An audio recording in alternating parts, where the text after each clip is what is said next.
আজকের কাল্পনিক গল্পের কাল্পনিক চরিত্র মনোজ। মনোজ ভালোবাসে দীপকে। দীপ একজন কত্থক ডান্সার। মনোজ খুবই সাধারণ এক কেরানি হলেও ও একজন বাচিক শিল্পী। এক অনুষ্ঠানে ওদের দেখা হয়েছিল, তারপর চ্যাট শুরু। ওদের শহর আলাদা হলেও মনের দিক থেকে ওরা একে অপরের খুব কাছাকাছি। দীপ মনোজকে নিয়ে অনেকটা ইনসিকিওর।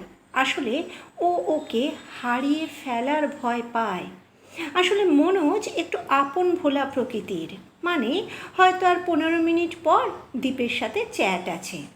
ও ওর পাঠে এতটাই ইনভলভ হয়ে যায় যে ও ভুলেই যায় যে দীপের সাথেও চ্যাট আছে। আর যখন মনে পড়ে তখন অনেকটা দেরি হয়ে গেছে।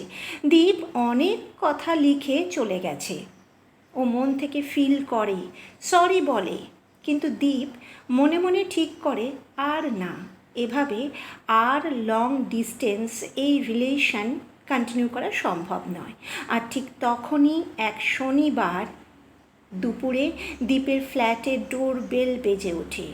দরজা খুলে দেখে মনোজ দাঁড়িয়ে আছে। ওরা 2 দিন একসাথে কাটায়, যেটা দীপকে সাহায্য করে মনোজকে বুঝতে।